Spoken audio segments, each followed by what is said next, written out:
Alrighty, cool, and we are live. Somewhat pre-recorded here, but yeah, I wanted to go ahead and give you guys a little introduction video over on to my YouTube channel and just kind of let you know where my social medias are and everything. But just wanted to go ahead and give you guys just let you know a little bit more about myself and stuff like that, and how I got into music, and just basically just a little short bio, just to kind of get the channel a little bit out there, I guess you can say. But for starters, though, my name is Trevor Pedersen. I'm 29 years old. I live out here in South Texas, deep South Texas. I started playing guitar when I was 15. I originally never even wanted to even play in the first place, or never really had a total interest into it. The majority of my life way before that, I grew up racing motocross with my dad. We raced all out throughout Texas, and me and him have both won championships too as well in our, I guess you can say, our local series that we raced in at the time. Very great memories of that. But before I even got into music, that's where my whole life was about. That was my first passion, I guess you can say. It was right around the time when I was 14, 15 years old. The video game Guitar Hero happened to come out around that time, and I didn't start out having the game first, but my cousins did. And we were at a barbecue party one time over at my cousin's house, and they happened to have Guitar Hero, and I happened to walk by next to it, and I wanted to know what the hell it was. And it was a new game called Guitar Hero. It had the guitar as like the controller or whatnot, and I thought that looked kind of cool. And I remember playing the video game first time, and it was like instantly hooked. It's kind of one of those things where it's like, oh wow, I don't have to learn guitar; I can just play it through a video game. with a mindset like that, right? Back then at 14, 15 years old. But at that time, it was a lot of fun, and I went already from easy, medium, hard to expert, and just blowing through whatever songs I could play at that time. It was just a lot of fun. It wasn't until probably like maybe a week or two, one of my uncles, who also plays guitar for real and over at his church or whatnot, he went ahead and got me, an actual real guitar, and had me play through one of his practice amps or whatnot, and was wondering if I wanted to try the real thing. And at first I just wasn't really too interested into it, but he happened to be there and wanted to show me, so I kept an open mind at the time being. And I will admit, like, from what he was trying to show me, was like, man, this is more complicated than ever before. And I will admit, me trying to teach myself back then, it was extremely hard, and I just did not want anything to do with it. I'd rather go out and skateboard all damn day, back in the summers, way back when I was like 14, 15 years old. But I guess what kind of drew me more closer to the instrument was, it was always sitting in the corner of my bedroom. And every time I would go to bed every night back then, it was just sitting there, and I would just stare at it. And there were a lot of nights to where I would just look at it and be like, I'm not going to lie, the thing looks really cool. And even though I didn't know how to play it, or can't really say really want to play, it was just how it looked, just looked really cool to me. That's just kind of what got me drawn into it. I guess you could say, I was just attractive. I was attractive on the fact of, like, it was, just how it looked just looked really cool. It looked like a really cool thing to look at, and I just wanted to get to know more about it, I guess you can say, in a weird way to put it like that. But there were a lot of nights where I would just lay, on my back of my bed and just make just random noises on it.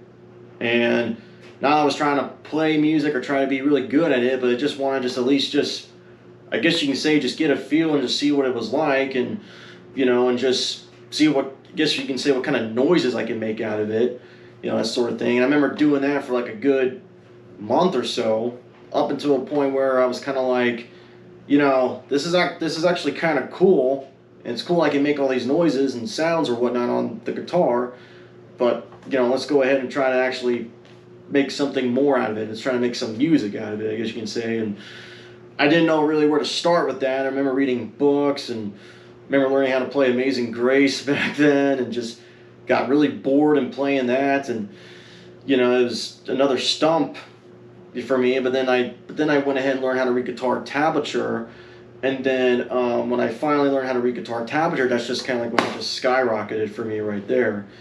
You know, make that kind of long story short, I was mainly a self-taught guitarist just through reading guitar tabs and just kind of like, you know, one of the first bands I really got into back was Blink-182, and you know, I would look how they would play their songs through tablature and seeing what a chord progression was or what their chord progressions were, and I'd be like, okay, well, if that's how they're playing it, then I'm just going to go ahead and mix up.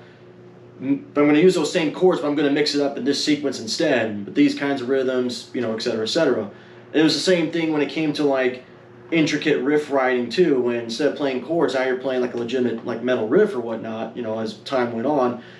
And for me, it was kind of like, okay, well, if Metallica is playing a riff like that, well, I'm either going to move it up the fretboard or move it down on the fretboard, or instead of using those numbers of those strings, let's see how it sounds higher, the higher strings on these frets, or what does it sound like on lower strings on these kind of frets, and instead of playing this string on 3 on the 3rd fret, I'll play it on 2 or something. And that's just kind of like how I started developing my own style, my own way of doing things, and just kind of just mixing things up from that sense, you know, just all based on tablature. That was kind of like the starting point between like 15, 16 years old, and kind of like, you know, just getting my first real taste on like how to create music from that sense, you know. But and as time went on with that, for like the first 3-4 years, I ended up being asked to join a band from one of my good friends, which he's actually my current bass player in, but it was a long time ago. But he went ahead and recruited me into a band which was a Tragic Setback. You know, I was one of the original members in that band for a short time.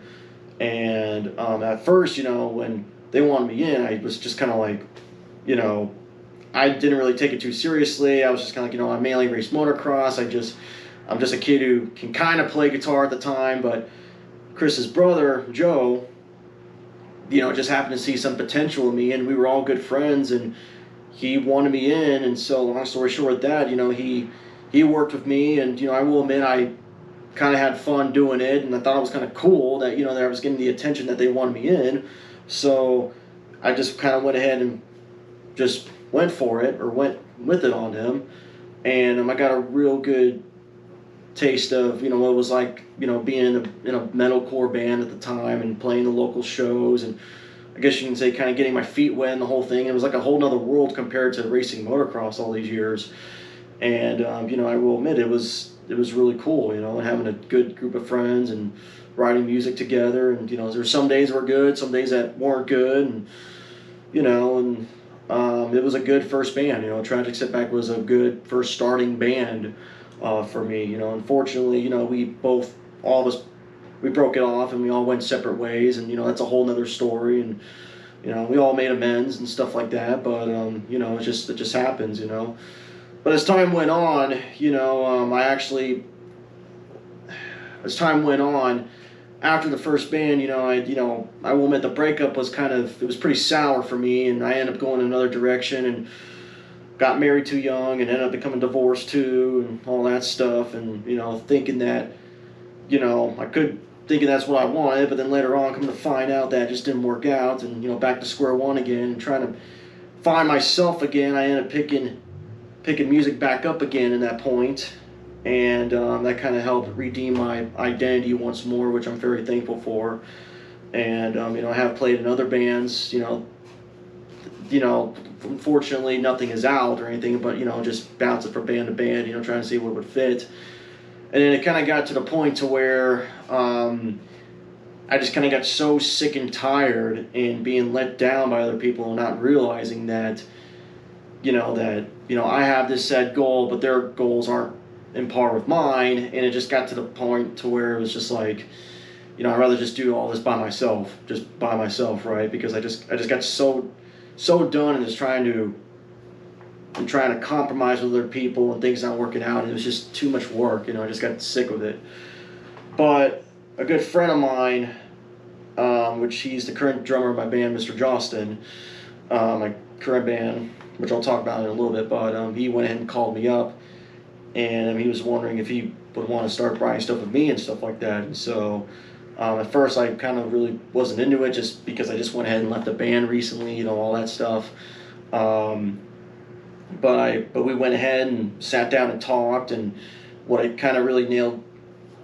really made it narrow it down to was that me and my friend Johnson have been best friends for over 20 years, and we basically have done life together, and we've done everything together. We've always been there for each other, and you know, we talked about the kind of goals that we want out of life, and also with music and stuff like that. And you know, not going to go full detail on that, but you know, we end up shaking hands on it, and we came to agreement that we can do something like this and work together. And I ended up getting a storage unit a week later, and we've been at it for a little over 2 years, me and him, and we ended up picking up Chris McCluskey too as our bass player. We picked him up, I want to say probably maybe October, November of last year in 2021, but it was good to bring him on board, and you know, it's just been an amazing three-piece between all of us, an amazing three-piece death metal band, which that band that we're in currently right now is called Forbidden Forgiven.